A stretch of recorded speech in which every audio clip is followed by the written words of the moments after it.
Bonjour, je m'appelle Clarisse Guillaume-Matine et je suis une femme leader. Bonjour, je m'appelle Linda Rousseau-Alexis et je suis une femme leader.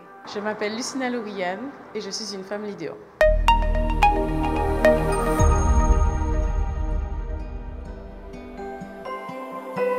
J'exerce la fonction d'instructrice au sein du service instructeur FEADER. Ce service en charge la gestion des dossiers de demande d'aide et de paiement. Nous sommes basés à l'immeuble Le Métis à Convenance à Bemao. Depuis maintenant 2 ans, je suis coordinatrice du pôle leader.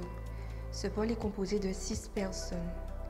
Donc, mes responsabilités se sont étoffées. En effet, j'ai en charge les travaux de reporting, le suivi des dossiers respectifs des agents de ce pôle, d'accompagner ces derniers dans la réalisation de leurs tâches, mais j'interviens également sur toutes les problématiques liées à l'instruction des dossiers.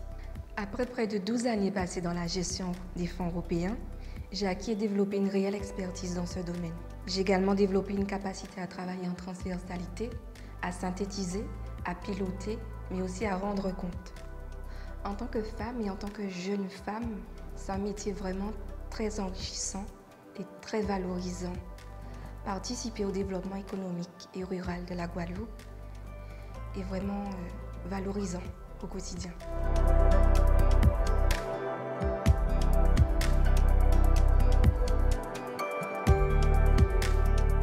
Le premier interlocuteur du porteur de projet est le groupe d'action locale. Donc c'est lui qui accompagne celui-ci dans le montage de son dossier.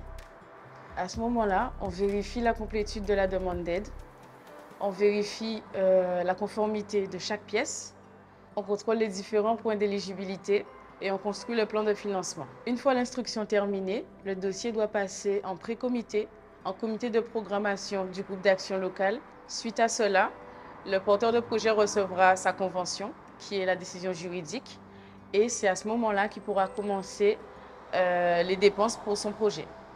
Le porteur de projet devra ensuite nous transmettre ses demandes de paiement qui feront l'objet d'une instruction et qui sera ensuite transmise à l'ASP pour paiement.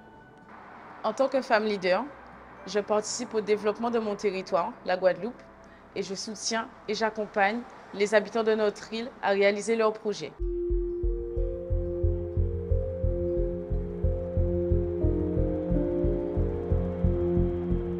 Je suis instructrice sur les fonds européens spécialisée sur le dispositif LEADER. C'est pour cela que je suis particulièrement vigilante sur mes dossiers.